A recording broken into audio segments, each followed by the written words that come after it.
C'est un conflit sur la mer qui avait lieu à Burnchurch entre les autochtones puis pêche et océan. Du côté autochtone, de petites embarcations avec des gens décidés, prêts à tout pour protéger leur casier à homard. C'était musclé, une véritable bataille rangée, mais une bataille inégale. Oh my God! I got that. Son of a... Hey, hey, hey, hey, hey, hey, hey, ho! J'ai réalisé quand j'écoutais certains reportages que ce que je connaissais des Autochtones, c'était pour la plupart du temps les histoires des autres, parsemées de préjugés. Puis j'ai compris que quand on veut réellement en connaître, il faut faire sa propre expérience. Ça fait, je garde ça, puis je me dis, qu'est-ce que je pourrais faire avec mon talent d'artiste? Comment est-ce que je peux mettre ça à bon usage? Hey, ho!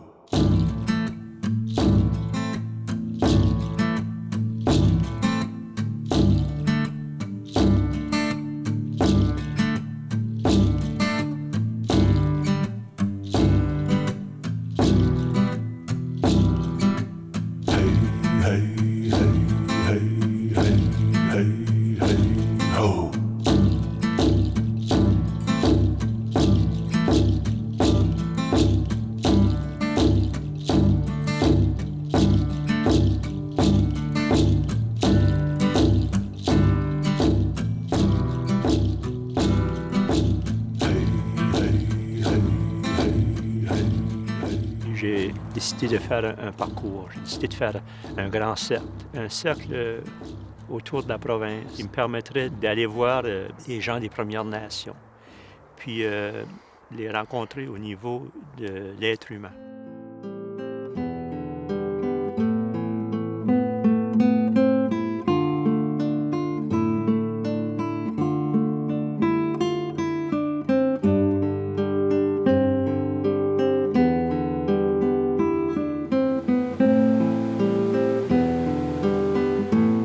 Je suis allé à Papineau Falls pour rencontrer John Henry Paul.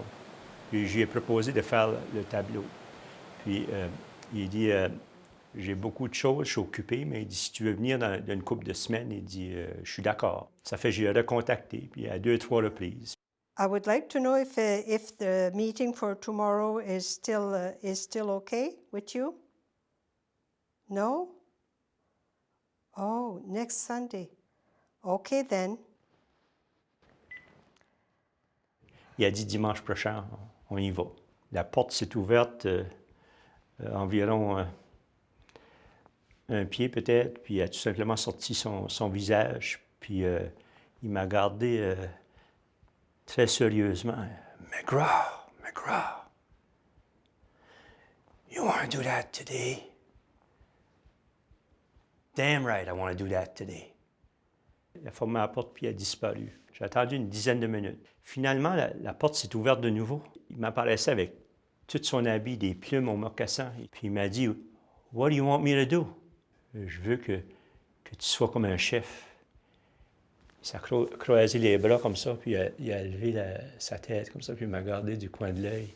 Puis j'ai revu sa dignité. Dans le concept du tableau, j'ai voulu un personnage fier, mais dans son regard, j'ai voulu aller puiser au niveau de sa souffrance humaine. Moi, je n'ai jamais dit que je voulais peindre des gens parfaits, je veux peindre des gens vrais. Je reviens sur les lieux où j'ai rencontré John Henry Paul pour la première fois. Puis ça fait étrange parce qu'il est décédé depuis que j'ai réalisé le tableau. On dirait que quand tu viens sur ces lieux ici, je peux sentir sa présence. Je suis certain que son esprit doit être près des lieux.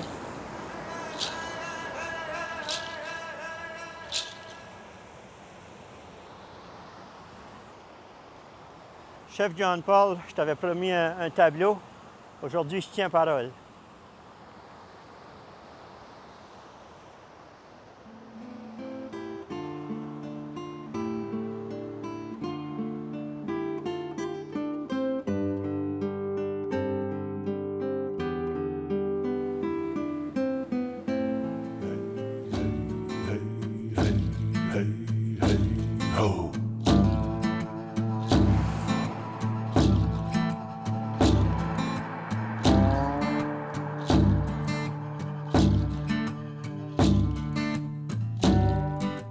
Joanna Bernard, chef de la communauté malicite du Madawaska. C'est une femme qui est dynamique puis dure à suivre. Je commence les croquis, puis je décide de l'installer comme une sentinelle, comme gardienne de mère nature. Est-ce que c'est commun d'avoir une femme comme ça, chef d'une communauté autochtone? Ma mère était chef avant moi, en 86. Puis les autres chefs, là, vous travaillez bien ensemble? On est 15 chefs dans la province, puis on travaille tous ensemble. Sur 15, combien de femmes? À suite, on est 4. 4 femmes? Oui. Ah, Oui. c'est... On est, ben, à commencement, j'étais toute seule, mais toutes les années, il y en a un de plus. Ouais. Ouais. Ah, c'est bien. Mais toi, personnellement, tu as une famille, tu as des enfants? J'ai 6 enfants. J'ai 5 petits gars puis une petite fille. Puis j'ai 6 Petits-enfants? petits-enfants, oui. Moi, avec les tableaux, c'est ce que j'ai voulu faire, présenter la bonté de Marguerite Labidois, puis la spiritualité d'un Roger Augustine. Je ne sais pas, toi, comment est-ce que c'est que tu réagis à ce projet-là? Well, when I saw the book, I was quite impressed. I would like to just say thank you that you chose me. I honestly believe that I'm connected with the earth and to protect the land. This Mother Earth belongs to all of us, and we all have to do our part in caring for it. And when it comes to the culture in Madawaska, we don't have one person, not one person left that speaks the language. Yeah. And the culture, because we sacrificed. Either you keep remote and keep your culture, or you be part of the whole. Yeah. And being in the community of Edmundston, we've chose to integrate and be part of that. So we pay the price today. We don't have our culture. It's gone. Yeah. We do everything that we can to keep it alive. I mean, we have a craft store here that doesn't make any money because you can never make the money that you put into that work. But I keep it because it's part of the culture. We're trying in every way we can. And of course, with the language, there's not one person in my community that speaks Maliseet. And every time I speak of it, it hurts my heart because there's nothing I can do.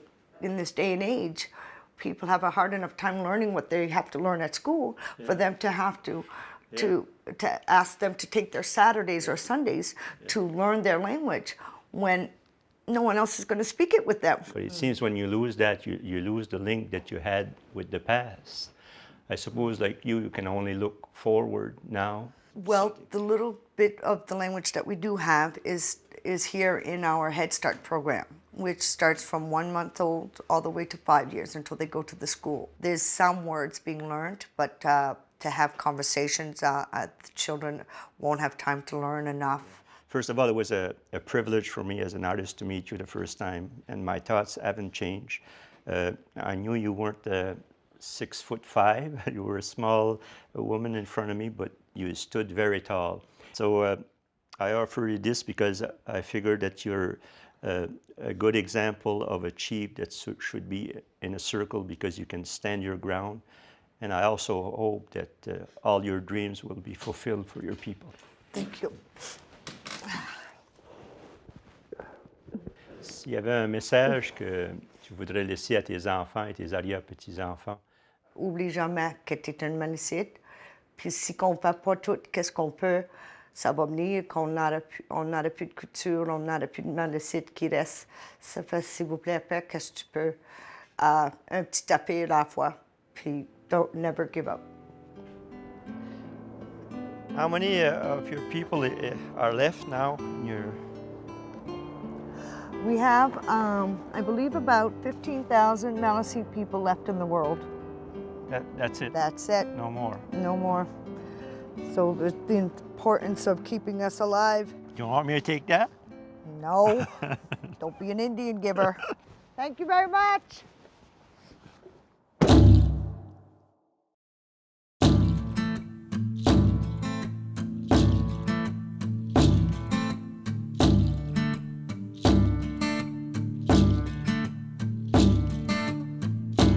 J'arrive chez lui, puis la première chose que j'ai aperçue, c'est des arcs, puis des flèches, puis des photos de chasse.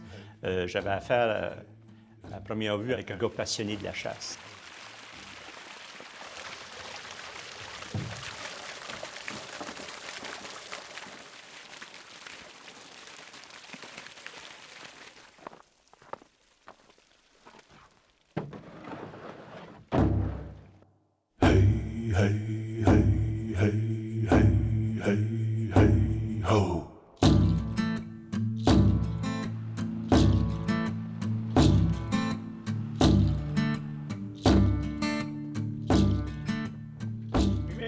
Welcome to our camp.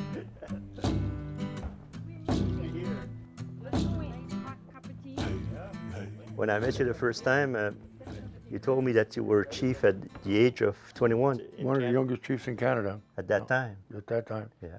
That must have been quite the experience. Yeah, I was pretty green when I got in there, like everybody else when they first get in. But I had a lot of good counselors to help me through. Yeah. And, well, we're here. We survived. Yeah. You figured there's progress being made? Or We done very well with education. The younger people are more interested in the language. They're more interested in hunting. That's a passion for you? Hunting? Oh, yes, I love to hunt. I like the woods, the peace and quiet. I've got a saying with my wife when we come in the woods, we don't talk money, we don't talk politics, we don't talk bills. We just enjoy the woods. Well, I respect nature, that's what it is. I wouldn't kill an animal if I don't want it. Yeah. It doesn't make any sense to kill something you don't want. When you come here at the camp with your wife, I noticed when I came in, she said, he's the chief, but I'm the boss. Well, that's, I could ask you the same question and you'd probably give me the same answer. Probably. So we're not much different than you are. Exactly. Yeah. So if you Well, want, there's partnerships here. Yeah. And we respect each other. your wife is white. Is she Acadian? My wife's not white, she's French. She's French. Yes. Yeah. There's a difference. There's a difference. Oh, yes, to me there is. There's a difference. Yes. How did you get used to that? Oh, it was very easy. We've got along very well. She's a good woman. She's a very good cook. We went to Shippigan for the unveiling of a book that I had written about the Cercle of Chiefs. And what was your impression of that day? It was a very honoring thing. Yeah. You know, we're criticized more than we are respected. Yeah. And to get that kind of respect from outsiders, if you want me to put it that way, it was great. Yeah. It was great. I had promised you something, and today I'm here basically to deliver on the promise. Oh, look at that. That's beautiful. Well, keep it as a reminder between a French artist and you. Thank you very much. Beautiful. I've never seen anything this beautiful before. Thank you very much. It's an honor for me. Thank you very much. Pour moi, comme artiste, quand quelqu'un est ému devant mon tableau, c'est probablement mon plus grand compliment.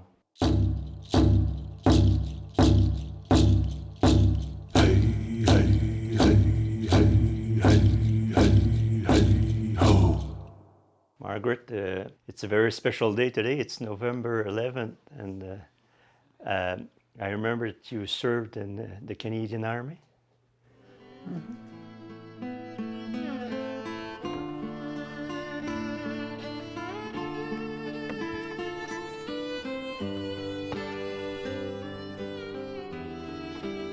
Marguerite Labillois, c'était la première femme à être élue chef au Nouveau-Brunswick. L'impression que j'ai reçue, c'était de douceur, de tendresse, de gentillesse. Elle n'a jamais fait de distinction entre les Blancs ou les Autochtones au niveau de l'être humain. Elle est devenue comme la mère que tout le monde voulait avoir. How did it feel to be serving, helping to defend Canada at that time? Oh, good. Well, Yeah. I had my brothers were they were in the army, and I said one more, you know, maybe they it'll be over quicker. Yeah. I'll be able to see my brothers again. Yeah. Yeah. When I first met you, we came over and we talked, And you mentioned that you had a pretty large family. We had 10 children, and we adopted 2. Wasn't enough, so we got 2 more. Children that don't have parents, you know. They're special because they're special to us. It's somebody else's family, it becomes your family also. Yeah, It becomes- also, yeah. When I talk to all the chiefs, when they speak of you, they say, well, that's mom. I'm mom to everybody. Yeah. Everybody's mom. Everybody's mom. Wow. So nice. Beautiful, eh? The Order of Canada. No, if we can get this one up. There he is. It's the Order of New Brunswick. Can I touch it? Yeah, you can take it out there. Beautiful, eh? Yeah, they're beautiful for sure. You must have been proud of Yeah, that. yeah. Dans la région, il y avait eu une messe spéciale. Il y avait plusieurs dignitaires. Puis c'est elle qu'on avait demandé comme pour faire la purification des lieux. Puis tout le monde dans l'église était demeuré très ému. Même que l'évêque à l'autel avait dit je voudrais m'excuser au nom de l'Église catholique d'avoir considéré votre race inférieure à la nôtre. C'est un moment historique. You also make Christmas ornaments? It's holy, you know, it's very precious. We take it and we burn it. Our prayers will go with the smoke up into Yeah. to the Creator.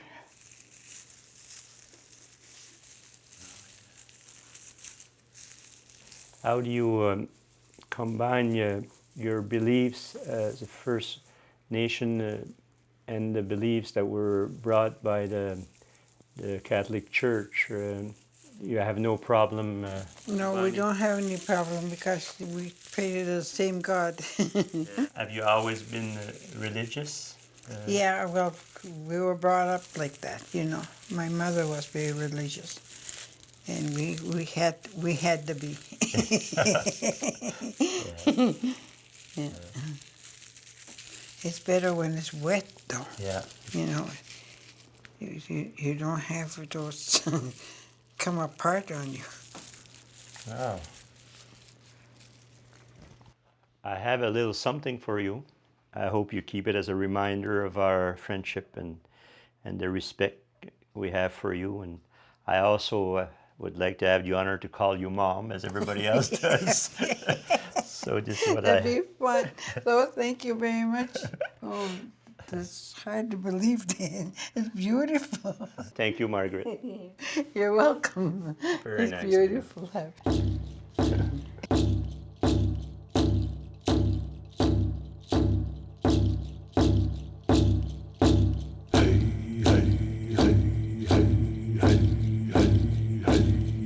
Le chef Stuart Paul a dit le vêtement vient de l'Ouest, puis il représente pour moi des rencontres que j'ai eues pour établir des contacts avec ces gens-là.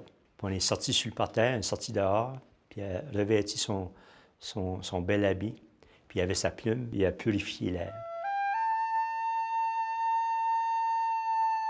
When I first came here to meet you, I knew the fact that you had gone to school. And was it your parents that brought you in that direction? Yes. My father, when he was a lad, the Second World War broke out and he joined the army, so he went through various places like Italy and North Africa and Holland and, of course, England, where he met my mother. I credit his and other veterans from our reserve with gaining the knowledge of the world and inspire subsequent generations to ask for better things in life than what the condition that we were in.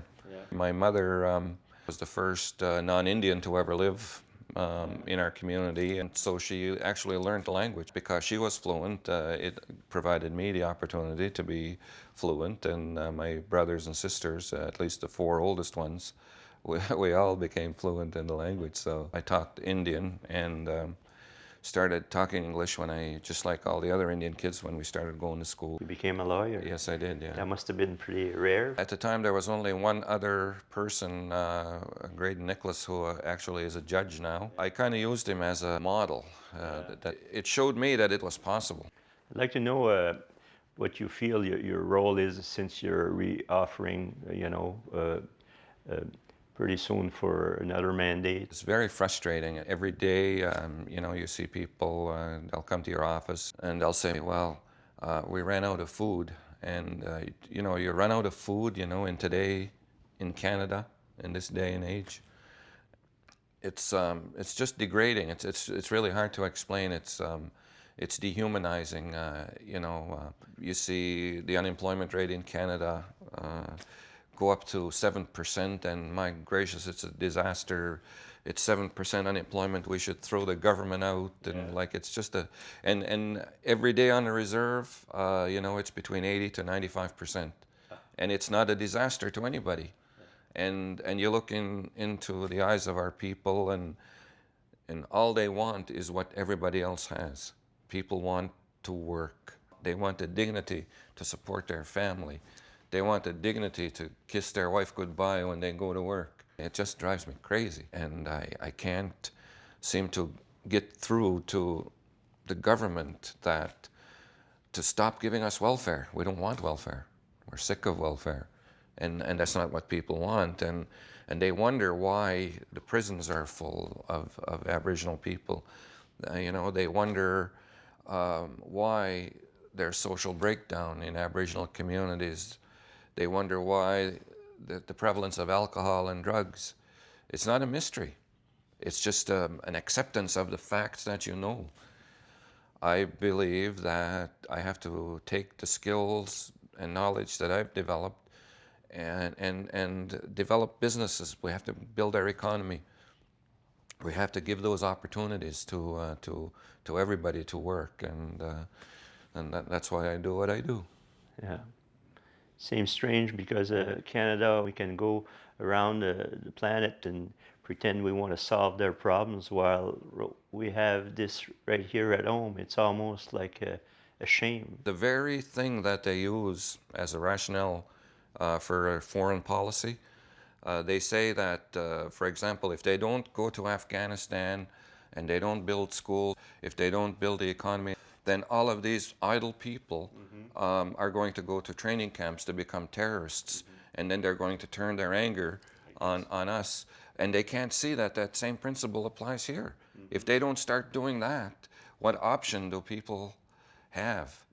You can't sit there and starve to death. No. And we've learned to be patient. But the younger generation didn't learn what I've learned. They're starting to question the patience of my generation, and they're starting to demand more.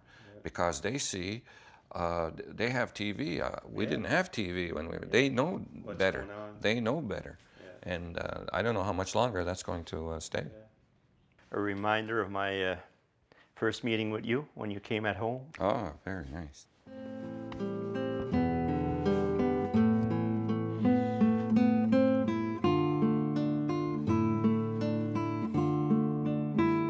Very seldom am I speechless, but I am.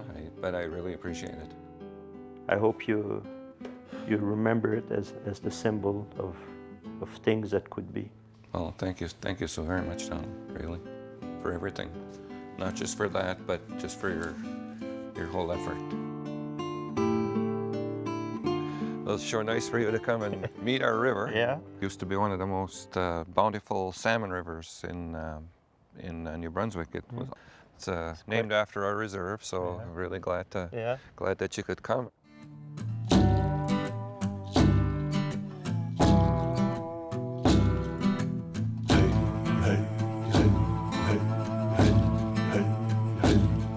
Dans le tableau, le chef Yu Acadie est vêtu de l'habit d'un de ses ancêtres. Sa main gauche, c'est le côté du cœur, ça veut dire bienvenue. L'île Sainte-Croix, c'est la première tentative d'établissement en 1604 des Acadiens. Pendant la première hiver, ils étaient en train de mourir de malnutrition puis de scorbut. La tribu des Passamaquoddy ont sauvé les Acadiens sur l'île.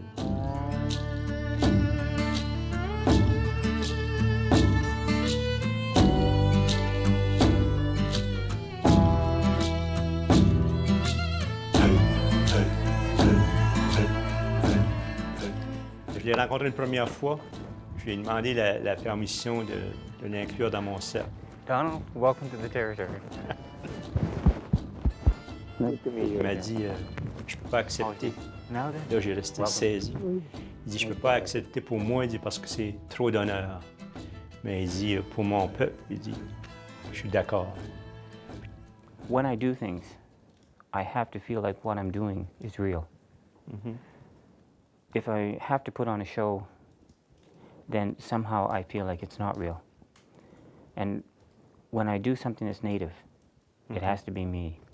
The trouble is, I didn't know how to say no to you, but I think the best thing that's come out of this is your friendship. When you came to ship again, and that day was a changing moment in my life as far as an artist, because it took me about 30 years to get there. And when I got up on stage and you were sitting in the front row with all the crowd of people who were there for the book and the presentation of the collection, and I raised my hand and I looked at you, and I said that the Acadian people that I know, we don't burn boats, we build them. And when I looked back, you had tears in your eyes. And I know everyone was there to honor you. I was there to honor you. And you took the opportunity to honor my people. I'm used to doors being closed. I'm used to people telling you don't exist. I'm used to people saying, don't worry about their history, it's not ours.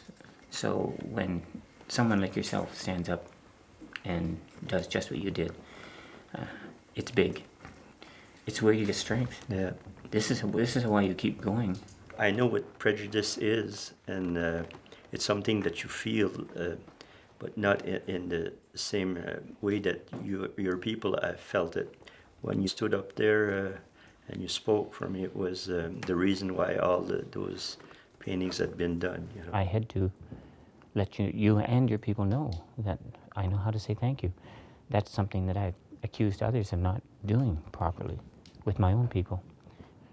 And when I spoke about governments and how tall you and your people stood that day, because governments can't talk to me, governments can't recognize me, governments won't say I exist, but your people sure made me feel like I existed. So, believe me, it's a day to be remembered. So Oh my God. what I do, I keep the eyes for the last second. And when I painted your eyes, you came alive. And this is L'Île Sainte-Croix, your hand, the welcome, the gesture, the clothing, and it's yours. Donald, I can't say enough. I really can't. And thank you is not enough, I know that. Your friendship, that's my pay. And thank you from all the Passamaquoddy people. If you want to see the inside of the canoe, we should probably go over and have a look at the this one that's upside down. And you can see how the ribs are still in really great shape. There were 2 canoe builders in the world that made the best canoes, and they were considered the Passamaquoddy and the Mi'kmaq. Our friends are calling. Yes. Oh, there they go. Oh, must be lunch someplace else.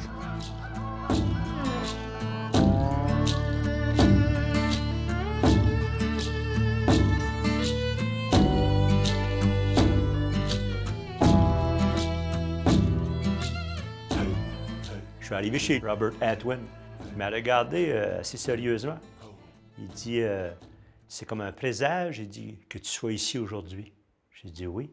Il dit, c'est probablement la première journée de mon dernier mandat.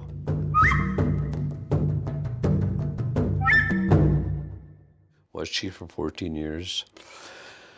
There's good and bad and ugly to it. It's just, I mean, you know what the world of politics is all about. It has rewards, but lots of big challenges. And I think that in terms of life for me, it worked out. I think that some accomplishments that I guess myself, my council achieved will always remain. Yeah.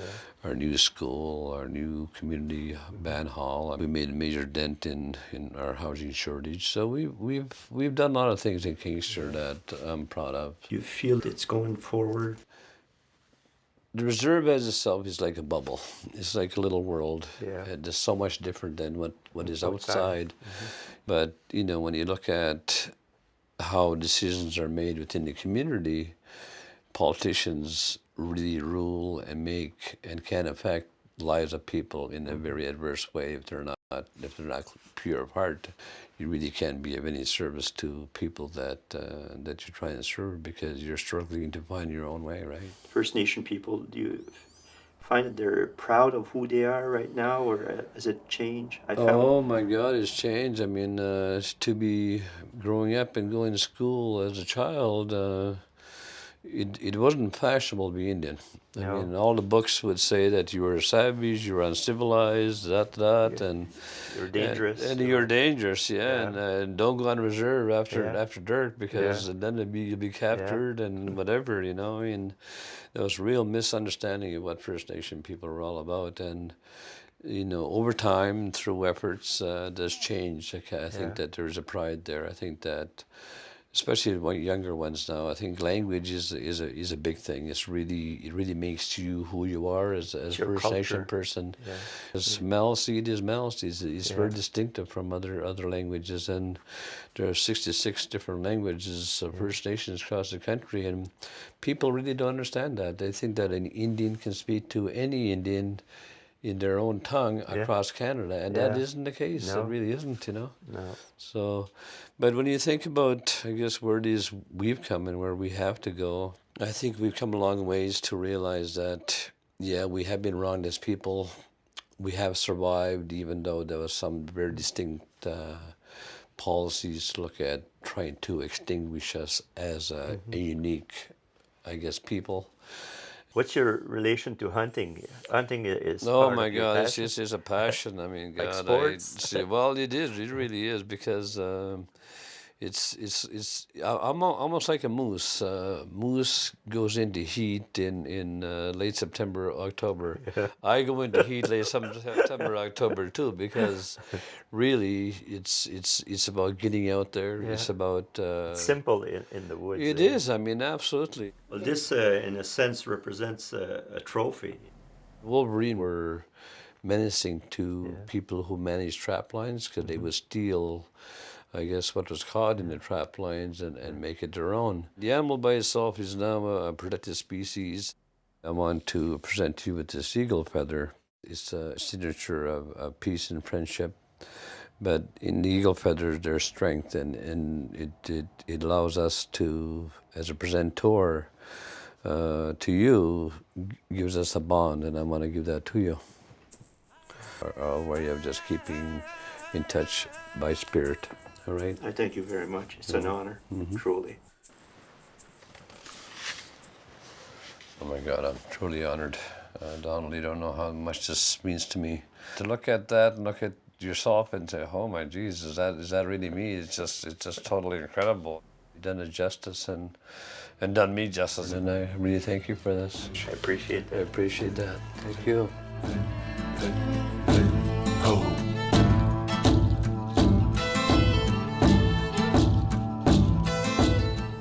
Quand je suis parti pour St. Mary's, tout près de Fredericton, j'allais pour rencontrer Arthur Bear. Il y avait un aviron d'appuyer sur la maison. J'ai pensé, si j'amenais ça avec moi. Puis en rentrant dans son bureau, j'ai regardé autour. Puis j'ai vu des photos de lui en expédition de canot sur des rivières. Puis là, j'ai resté comme saisi de la coïncidence. J'ai ouvert un album devant lui qui démontrait les tableaux que j'avais réalisés. Oh, wow, that's nice. J'ai dit, j'ai amené une rame avec moi, un aviron. Puis j'aimerais te savoir, j'ai dit, si tu veux t'asseoir dans mon canot. Puis j'ai dit, va chercher ton manteau, puis moi, je vais aller chercher ma rame. Il dit, sure. Puis là, on dirait que c'est comme le temps venait de changer.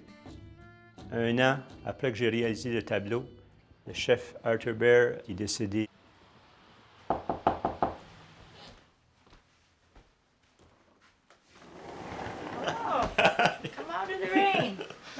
see you Yeah. again. Take your jacket. Sure. Well, I started a journey quite a few years ago, and now I'm back trying to complete what I've started. How have you been, you and your family, since the last time we've met? We buried his sister in July, and he had a doctor's appointment. And when he come out of the doctor's office, he said doctor told me he had cancer. And his friends got together and did a benefit for him at Christmas. There was a big feast. But yeah, that was the most special day of his life. Yeah. As we were leaving, he said, this is what I always wanted our community to be like. Yeah. He wanted togetherness, yeah. Yeah. And Was it a hard experience for him being chief? well, there was a few times he wanted to quit because he was very kind, over generous and stuff, but he'd usually give the people what they wanted. He knew everybody in town. Yeah. A lot of people liked him. He Yeah. was well liked. Yeah. His funeral service was at least 200 or 300 people in there. Yeah. And they were from all over, the mayor. I hear that Chief Bear, before he passed away, turned towards religion. So I guess he's the first chief or something that really turned toward Jesus. Yeah. He never wanted to go into the hospital. No. I took care of him here. Right here at the Yeah. house. That's so beautiful. Oh, I love that picture. Thank you very much.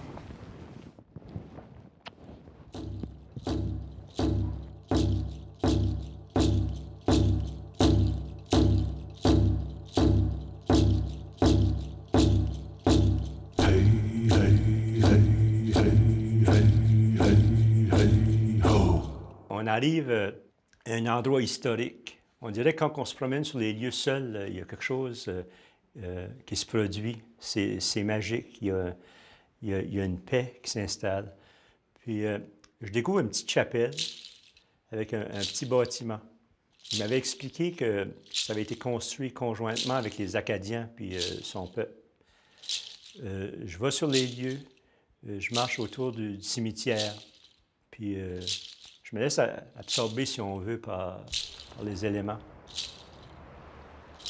Your people used to live here a long time ago. What was the population? During the summer, there was in the vicinity of 500 to 700 people here, and as the summer going into the fall, it dropped down because they were moving from here to over to Shediac. That was the road. That was the road. Yep. Yeah. Mm-hmm. And when the tide come in, they went up that way because of the fishing, okay, and because of the salmon that ran that river. Okay, so Your family name, Knockwood. You must come from a line of the first people that were in this region here. yeah. When I did my historical background research, I've gone back to 1762. In one of the treaties I come across, it was 1764. There was this Knockwood, and that was the first Knockwood I come onto. As I went around and I did the baptismal papers and the church records, and all of a sudden I come onto this family of no-coats. And I said, what is this, no-coats? They changed that from French to English. How do you view this place here? This is sacred ground for me, okay? My family is here, okay? My great-great-grandfather's here, buried here, okay? Yeah. That piece right here, where they've got them pieces there, that's where my grandfather was born, and that's where he lived. When you look at a burial site, for you it's a powerful reminder of their presence. Oh, yes. Yeah. We had found some bones in Shediac in the bay, and they go back to about 800 years old. They were burnt in birch bark, okay? Well, it took a couple of years before we got them bones back. And when we did, Gilbert Sewell and I did a morning ceremony here.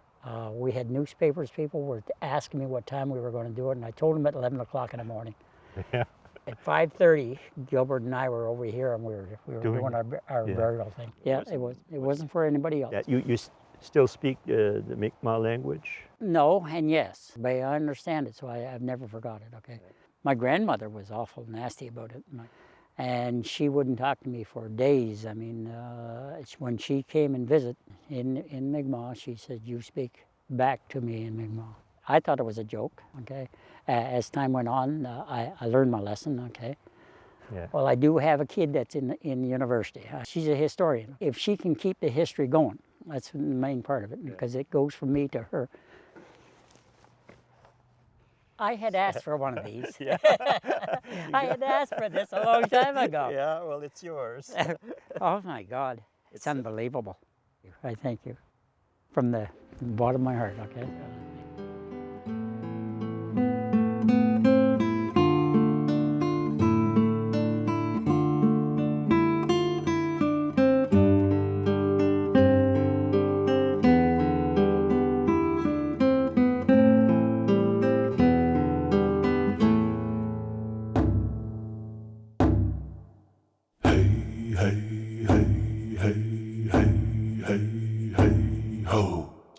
La première fois que j'ai rencontré le chef Peter Barlow, il m'a reçu chez lui avec un bandeau. Puis il s'est mis ça sur sa tête. Il m'a dit tu peux me laisser tout nu sur le tableau, mais fais-toi sûr que c'est sur ma tête. J'ai été dans le coma. Puis il dit c'est la première chose que j'ai vue quand j'ai repris vie, un cercle de plumes. Puis j'ai fait faire ce bandeau ici. Puis c'est important pour moi. J'ai commencé à travailler sur le tableau.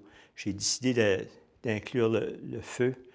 Le feu représentait le symbole de vie, de mouvement, d'énergie.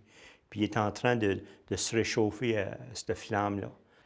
Savais-tu, les autres, qu'à Indian Island, on est des Guardians of the Flame? C'est nous autres qui protègent la flamme. J'ai dit, j'avais aucune idée, Peter.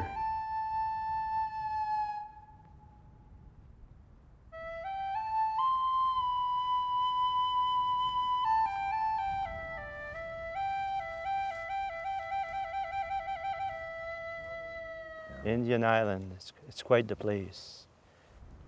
There's another island not too far from here. That's the original island? That's the original island right over there. You see those trees? Yeah. That was the last settlement of Mi'kmaq on the island there. Yeah. And roughly around the late 1800s, they moved over to the mainland. Yeah. The reason that the chief moved the village over there was so that the French could occupy the other side of the island, which was where the former village was. This is one of the last areas of Mi'kmaq territory that were occupied by non-Aboriginal people. How was the relation? The relationship with the French was very good. However, the relationship with the English was very poor. Yeah. The English came in to rout the French probably right around the time of the deportation of the Acadians. Mm-hmm. What occurred was the English brought in their ships with the intention of attacking the French. But first they had to remove the Indians. However, Chief Augustine had moved the community of Indian Island to the other side of the island. Thus they weren't noticeable to the English. Okay. When the English came in and began to attack the French, our tribe came up behind the English and began to annihilate them. In grass that is much higher than this, where the English were using muskets, ball muskets, the Aboriginal people were using bow and arrows, where the French were much more willing to basically adapt the lifestyle of Aboriginal people in terms of hunting, trapping, and fishing. Mm-hmm. The English wanted to engage in wanted the land. They wanted the land, but it was more economically driven in terms of, say, farming and things of that nature, and as opposed to living on the land, they wanted to live off of land. Off the land. You know. Yeah. And that conflicted greatly with the Aboriginal people in this area. Yeah, the Acadians almost had the same principle as like We belong to Mother Earth in the sense that you work the land, and it doesn't necessarily belong to you. That's right. For Yeah. only taking out of it. Yes, and that probably was one of the things that led to the demise of Aboriginal people, was this concept of not owning the land. Yeah. But as Chief Seattle said, can you own the air? Yeah. Can you own the sun? But I remember when we first shook hands, we shook like a white man. And the second time you came at home, you put your hands over mine and you looked in my eyes. That's the Peter Barlow that I would remember. Thank you very much, my friend. Absolutely beautiful.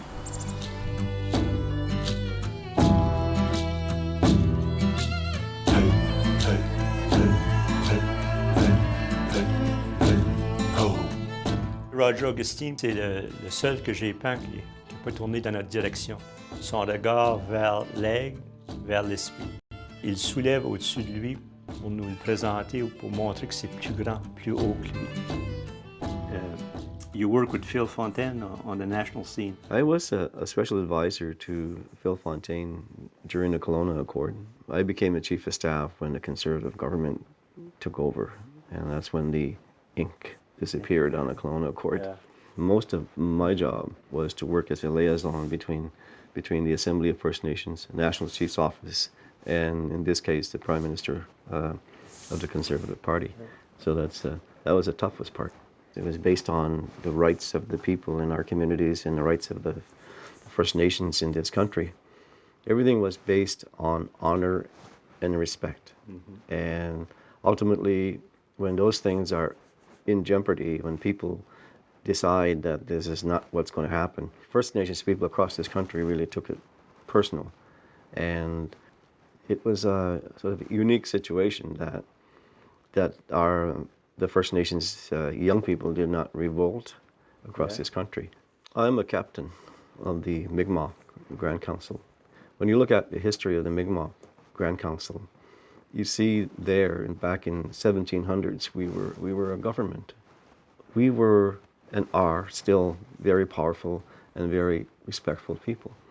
We have done things and to make this country a better place. We had at times remained silent when we were mistreated. There were many times that we walked away from situations that could have caused major chaos in this country. We have a responsibility to teach, responsibility to transfer knowledge and intelligence and integrity and respect to our young people. I personally feel responsible that maybe somewhere along the line I might have failed as a teacher, as a chief, as a leader, to educate the young people. However, some of these young people are very well educated too. They're very intelligent, and they know that they saw chiefs getting frustrated. They saw their parents getting frustrated and trying to live in the communities to make things better for all of us. When that didn't happen, they took to the streets. I had an exhibit of paintings in the Miramichi, and I was standing beside a young lady, and her father was Anthony Francis. Somebody walked in. She was looking at the circle that I painted, and she said, "How come Chief Anthony Francis is not in the painting?" Anthony Francis' daughter said, "My father has been painted. He's over there. Roger is holding him on his hand." Anthony was probably the most... Anthony was a teacher, a real teacher. Because Anthony is the type of a person that is actually, to be honest with you, in days of my politics, you know, I lived and breathed politics, right? Yeah. That was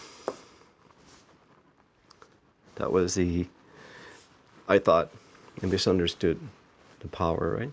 Yeah. Misunderstood power. I thought that would be something that you live and breathe and will give you strength and give you the ultimate high. He had his way of common things. He had his way of telling you that what you're saying is not very smart. Anthony passed away.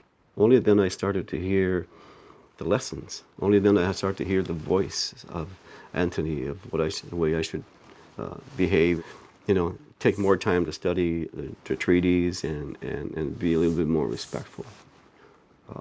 Anthony, his image, his spirit in the eagle, and she was right.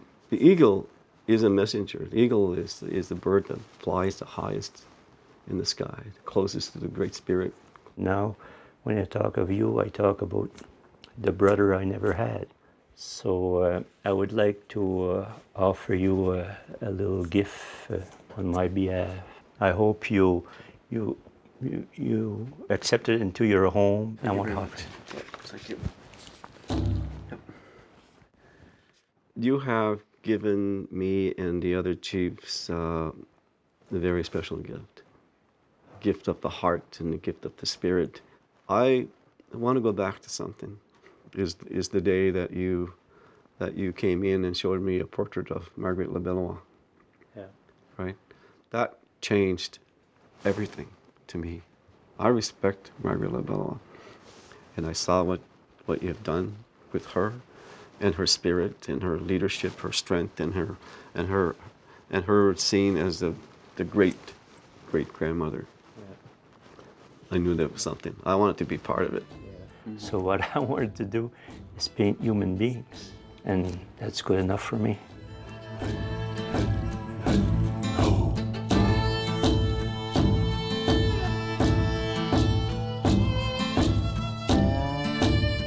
Albert Levi, un chef légendaire, un monument, 26 ans chef dans une communauté.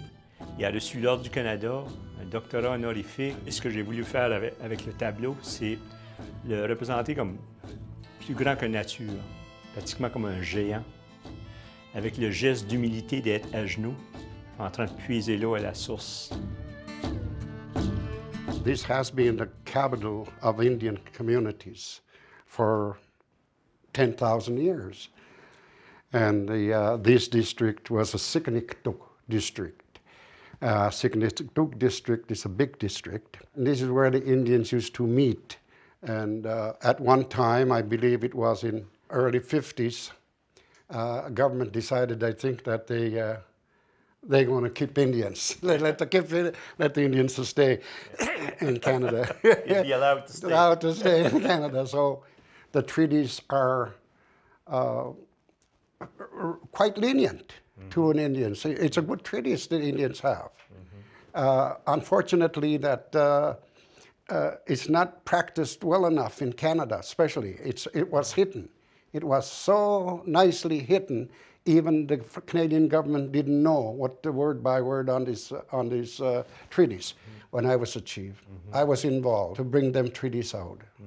When I was a young fella, Dad used to say, "We got a treaty."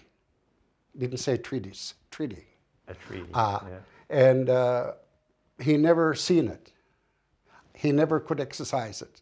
How could the treaty be made if Indians couldn't speak English, and how could they understand it? Indians understood what they signed.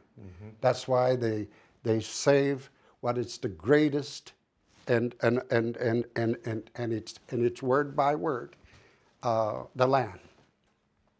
There's no way that Canada can take away the land from the Indians. Only if the Indians agree and sell. That didn't happen before Canada was made. No. And that never happened after it's made. So the land itself still belongs to the Indians. 6,360,000 square miles and resources in Canada belongs to us. I always say, I am the richest individual in Canada. Unfortunately, I cannot touch my wealth. Every time I've touched it, I end up in jail. When I was on a Nouveau-Brunswick Commission for Federalism to change the law in Canada, I recommended not to take Indians to the court because the court can only do two things. One, they'll they can find them guilty. 2, they can find them not guilty. We don't want Indians found guilty because if they do, they will be stealing too much away from them. We don't want them to find not guilty because if they found them not guilty, then the Prime Minister of Canada wouldn't have his shirt on tomorrow. So we don't want that either. What we want is fair share of wealth of Canada. So the negotiation table is the place. Of course, you must be proud of your culture. I'm proud of my people because they survive. Yeah. They're not supposed to survive. Now they're scared that to change. Yeah. And the only way that they can save their nation is to change. I developed this country, this community, from mud to pave, from out toilets to modern homes, and from shacks to modern schools. It took them 45 years before they graduated one child, because the government policy is not to allow the Indians to go over grade 8. So that way they wouldn't know about their treaties, they wouldn't know where they came from, they wouldn't know anything. So they already recognize existing rights. That's the law of the country. The recommendations as on the New Brunswick Commission's report. You put them two together, the existing rights and the New Brunswick Commission's recommendation, then you'll have a Trans-Canada Highway for Indians right there. Yeah. A good self-government. You speak your language with your wife and all your children? Micmac, you know, it's our language, and we lost quite a bit of it, but that's the language that's the most pure in the world. And do you figure that the other generation will pick it up? There is a danger that we will lose the language. Yeah. Yeah. In my opinion, I gotta say it again, you must run your own affairs. Yeah. And there's an opportunity for Indians here to run their own affairs. So today I have something that I brought with me. This is what I have. Holy Maggity. Oh, thank you very, very much. This is really good. Holy Lord, heaven sakes. Oh yeah, I was very proud. And you can live on. I can live on.